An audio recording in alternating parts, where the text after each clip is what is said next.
Hello friends, welcome to our channel general studies climb.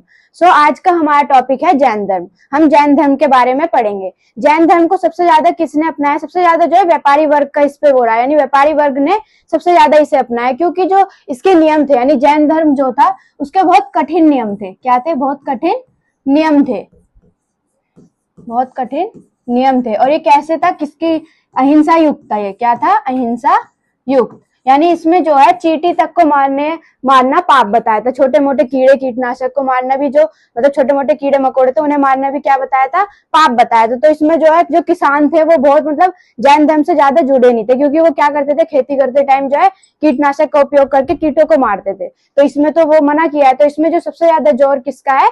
व्यापारी वर्ग का सबसे ज्यादा जोर माना गया है। तो जैन धर्म में हमें तीर्थंकर के बारे में पढ़ते हैं। तीर्थंकर क्या होते हैं? जो हमें जो है जीवन से मोक्ष प्राप्त करने के बारे में बताते हैं, यानी उनका मार्ग दिखाते हैं। तो जैन धर्म में जो तीर्थंकर है, तीर्थंकर, उनकी संख्या कितनी है हमसे पूछी जाती है कि जैन धर्म में कितने तीर्थंकर है। तो कितने तीर्थंकर है? 24, यानी 24 तीर्थंकर है। अब जो ये 24 तीर्थंकर है, 24 तीर्थंकर के बारे में हमें कहां से पता चलता है? तो 24 तीर्थंकर के बारे में हमें कहां से पता चलता है? कल्प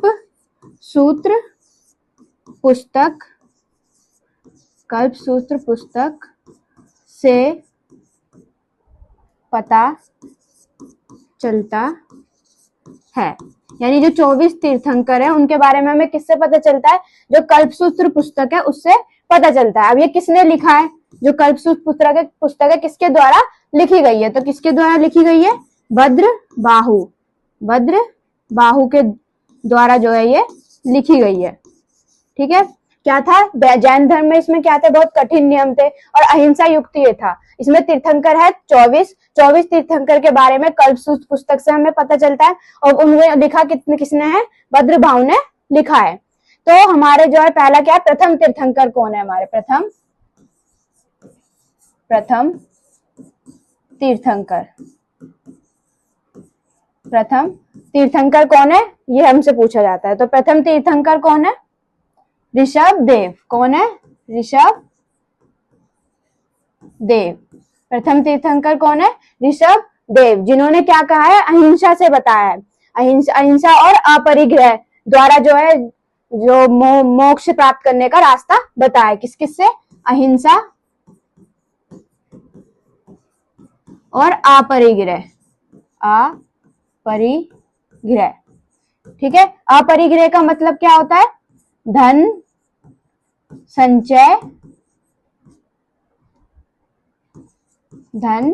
संचय ना करना। ठीक है। अपरिग्रह का क्या मतलब होता है? धन संचय ना करना, यानी धन को इकट्ठा ना करना। हमसे प्रतीक चिन्ह भी पूछे जाते हैं, यानी जो ऋषभदेव है इसके प्रतीक चिन्ह क्या है? प्रतीक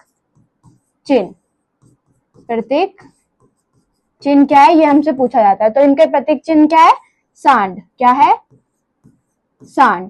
ठीक है। तो इनके पुत्र थे इनके दो पुत्र थे, जिनका क्या नाम था? एक का नाम था भरत और एक का नाम था बाहुबली। क्या था? बाहुबली या महाबली। ठीक है। बाहुबली या महाबली। एक क्वेश्चन पूछा जाता है, बाहुबली और महाबली की जो है मूर्ति बनी थी, तो वो किसने बनवाई थी? वहां के स्थानिक शासन जो था, यानी स्थानीय शासक जो था वहां का, उसने बनाई थी, जिसका नाम था चामुंडा राय ने जो है क्या बनवाई थी? उनकी मूर्ति बनवाई थी। क्या बनवाई थी? मूर्ति। किसकी? बाहुबली की मूर्ति बनवाई थी। कहाँ बनवाई थी? यह पूछा जाता है। कहाँ बनवाई थी ये?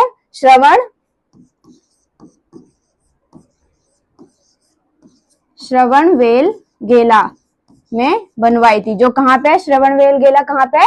कर्नाटका में। कहाँ है? कर्नाटका में। ठीक है।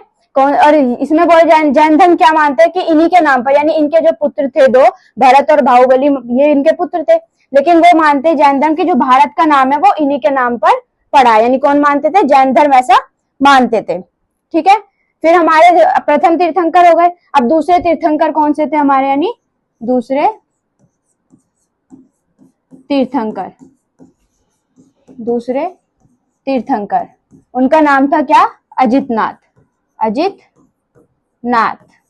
हम मेन तीर्थंकर ही पढ़ेंगे, ठीक है, जो जो मेन तीर्थंकर है उनके बारे में ही हम पढ़ेंगे। कौन थे? अजितनाथ, जिनका प्रतीक चिन्ह क्या है? हाथी।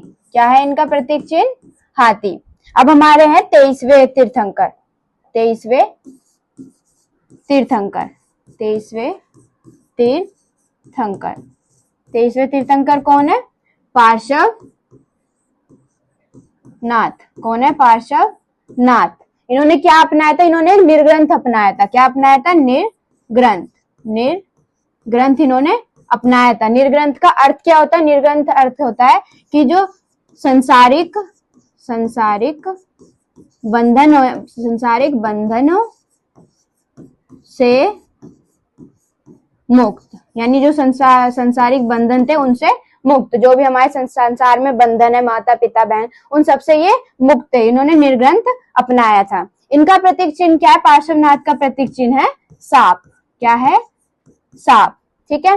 पार्श्वनाथ ने जो है 4 शिक्षा दी थी। क्या दी थी? 4 शिक्षा। पार्श्वनाथ ने 4 शिक्षाएं दी थी। 4 शिक्षाएं कौन कौन सी थी? वह 4 शिक्षाएं सत्य, अहिंसा,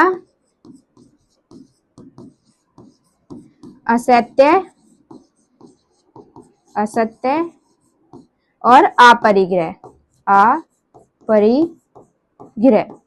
जिसमें असत्य का मतलब क्या होता है? चोरी ना करना। और अपरिग्रह का मतलब क्या होता है? धन संचय ना करना। धन का संचय ना करना। और जो पार्श्वनाथ है उन्हें जो है सम्मेद पर्वत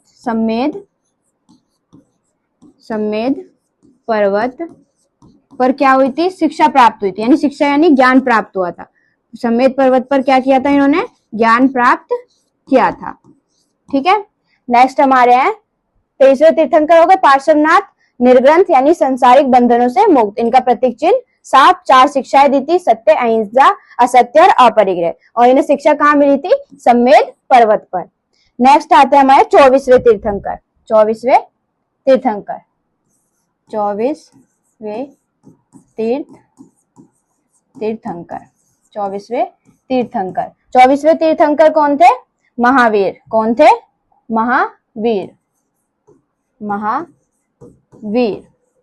ठीक है। जिन्हें क्या कहा जाता है? जैन धर्म का वास्तविक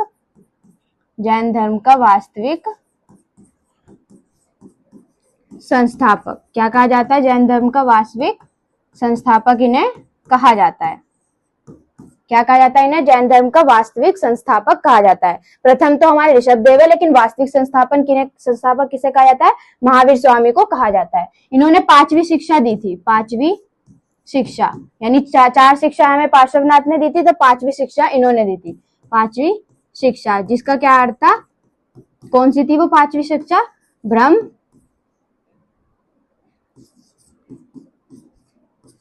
ब्रह्मचर्य।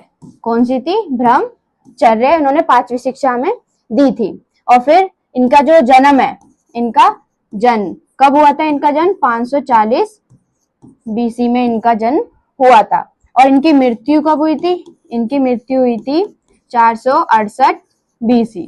कब हुई थी? 468 BC। यानी इन्हें जो है 72 ईयर इन्होंने, इनकी जो है जीवन काल है। कितना है? 72 ईयर का इनका क्या है? जीवन काल है। ठीक है। इनके पिता का नाम क्या था? इनके पिता का यानी महावीर स्वामी के पिता का नाम क्या था? सिद्धार्थ। क्या था? सिद्धार्थ। और माता का नाम था त्रिशला। क्या था? त्रिशला। और पत्नी का नाम क्या था? पत्नी का नाम क्या था इनका? यशोदा। क्या था? यशोदा। और इनके बचपन का नाम पूछा जाता है। ठीक है, यहाँ लिख दो इनके बचपन का नाम क्या था? वर्धमान। क्या था? वर्धमान। ठीक है। इनकी पुत्री का नाम क्या था? इनकी पुत्री का नाम क्या था? प्रियदर्शिनी। प्रियदर्शनी इनकी पुत्री का नाम था। इनके दामाद का नाम, इनके दामाद का नाम क्या था? जमाली। क्या था? जमाली। जो इनके दामाद थे यानी महावीर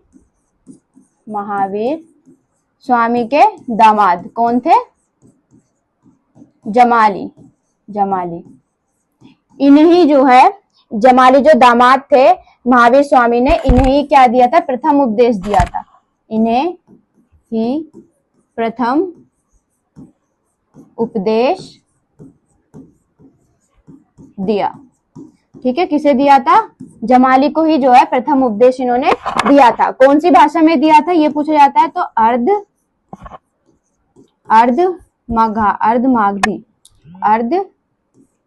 मगाधी।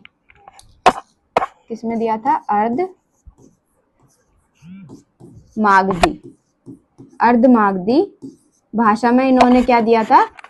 इन्हें उपदेश दिया था, जो कि बहुत कठिन भाषा थी, जिसे बाद में यानी जैन धर्म की जो बाद में भाषा चेंज हो गई थी। बाद में क्या हो गई थी इनकी भाषा? बाद में भाषा कौन सी हो गई थी? प्राकृत। कौन सी हो गई थी? प्राकृत भाषा। इसलिए जैन धर्म की भाषा किसे कहा जाता है? प्राकृत को कहा जाता है। लेकिन प्रथम उपदेश अर्धमागधी भाषा में जो है दिया गया था, क्योंकि ये कठिन भाषा थी। ठीक है, फिर इन्होंने जो है प्रथम उपदेश कहाँ दिया था? प्रथम उपदेश कहाँ दिया था? राजगृह में। कहाँ दिया था? राजगृह में इन्होंने प्रथम उपदेश दिए थे। अब हमसे पूछा जाता है जैन धर्म के त्रिरत्न। जैन धर्म के त्रिरत्न। जैन धर्म के त्रिरत्न हमसे पूछे जाते हैं। जैन धर्म के त्रिरत्न कौन कौन से? पहला है सम्यक दर्शन, दूसरा है सम्यक ज्ञान, तीसरा है सम्यक आचरण। इसमें जो सम्यक है यानी इसका अर्थ क्या होता है? सम्यक का अर्थ होता है राइट, यानी सही दर्शन, सही ज्ञान, सही आचरण जो है इनके बारे में जो है जैन धर्म के ये त्रिरत्न कहलाते हैं। अब हमसे पूछा जाता है जैन धर्म की शाखाएं। जैन धर्म की शाखाएं पूछी जाती है। तो जैन धर्म की शाखाएं कितनी शाखा है? जैन धर्म की 2। कौन कितनी शाखा है? 2 शाखाएं है। पहली है श्वेतांबर, दूसरी है दिगंबर। कौन सी है? दिगंबर। ठीक है, श्वेतांबर और दिगंबर। श्वेतांबर में क्या होता है? जो सफेद वस्त्र धारण करते हैं। सफेद वस्त्र धारण करते हैं, जिसमें श्वेत का अर्थ क्या होता है? सफेद, और अंबर का अर्थ होता है वस्त्र। तो इसका क्या होता है? यानी सफेद वस्त्र, श्वेत वस्त्र। ऐसे दिगंबर में जो दिक का अर्थ होता है, दिक प्लस अंबर, तो दिक का अर्थ होता है दिशा और अंबर मतलब वस्त्र, यानी ये दिशा को ही अपने वस्त्र समझकर चलते हैं। तो ये कैसे होते हैं? नग्न अवस्था में होते हैं। कैसे होते हैं? नग्न अवस्था में। ठीक है, जो श्वेतांबर है वो तो उत्तरी भारत में ही रहे, उत्तरी भारत में ही। और ये जो दिगंबर थे वो कहाँ चले गए थे? दक्षिण भारत में। कहाँ? दक्षिण भारत में चले गए।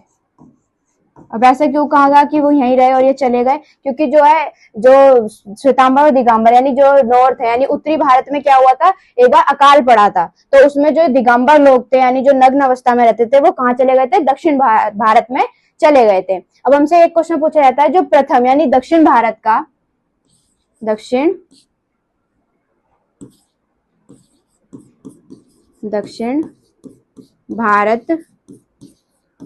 में प्रथम बार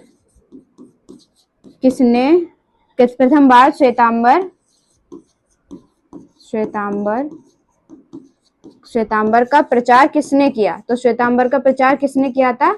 सुहस्तीन। किसने किया था? सुहस्तीन ने किया था। ठीक है, ये क्या है, जैन धर्म की शाखा है। दो कौन सी, श्वेतांबर और दिगंबर। श्वेतांबर में क्या होता है, जो सफेद वस्त्र धारण करते हैं, और दिगंबर में जो है नग्न अवस्था में रहते हैं। उत्तरी भारत में ही जो श्वेतांबर है वो तो उत्तरी भारत में ही है, जो दिगंबर है वो दक्षिण भारत में चलेगा। क्यों? क्योंकि अकाल के समय में जो दिगंबर लोग थे, वो दिगंबर के थे, वो दक्षिण भारत में चले गए। तो दक्षिण भारत में जो प्रथम बार श्वेतांबर का प्रचार किसने किया, ये हमसे पूछा जाता है। तो किसने किया था, वो सुहस्तीन ने किया था। मिलते हैं नेक्स्ट वीडियो में, आज के लिए इतना ही। Thank you so much.